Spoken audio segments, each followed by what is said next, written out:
오늘 말씀은 이사야 3장 13절에서 4장 6절입니다. 하나님은 사랑이 많으신 하나님이신과 동시에 공의의 하나님이십니다. 공의의 하나님이시기에 죄에 대해서는 엄중한 심판을 하시는 하나님이시죠.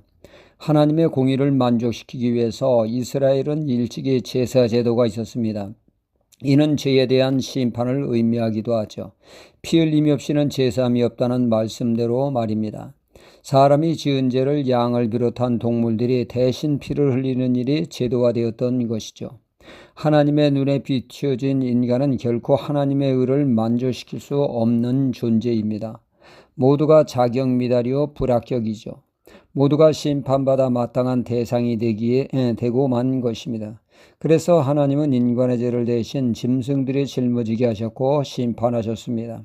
공의의 하나님인 동시에 사랑의 하나님의 그 하나님의 소원이 있는데 그것은 바로 모든 이들이 구원을 받는 것입니다.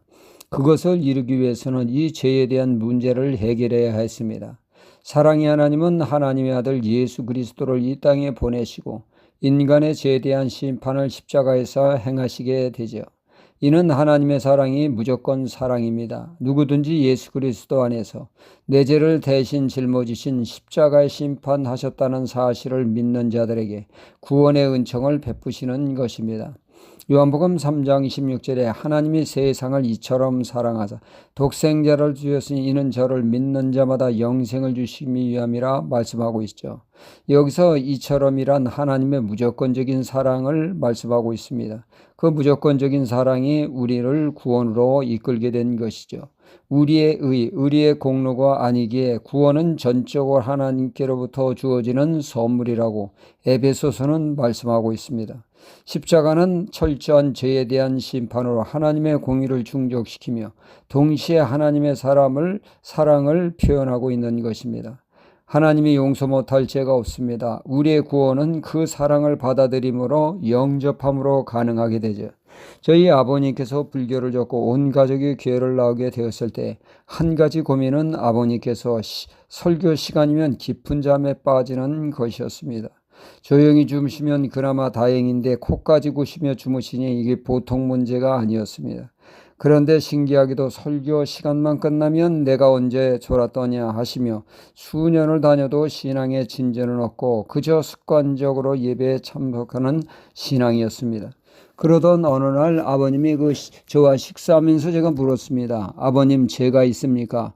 그러자 말씀하십니다. 내 죄가 얼마나 크고 많은데 그 죄를 용서받을 수 있겠습니까? 내가 나를 용서할 수 없다고 하셨습니다. 그래서 제가 말씀드렸죠. 아버지께서 용서 못할 죄를 해결해 주시기 위하여 예수님이 십자가에 달리셨습니다. 그게 진짜냐? 허구한 날 설교 시간에 주무시니 모르신 것입니다. 아버님께서 용서 못할 죄를 주님이 이미 용서하셨습니다. 이를 믿는 게 믿음입니다. 복음입니다. 받아들이시겠습니까? 아버지는 식사하다 말고 받아들이겠다고 했고 그날 영적 기도함으로 그 설교 시간에 줄었던 모든 것이 사라져 눈물로 기도하는 변화가 일어났습니다. 그때부터 신앙은 변화되기 시작했던 것이죠. 오늘 말씀의 심판을 말씀하시고 이스라엘에게서 회복을 또한 말씀하고 있습니다.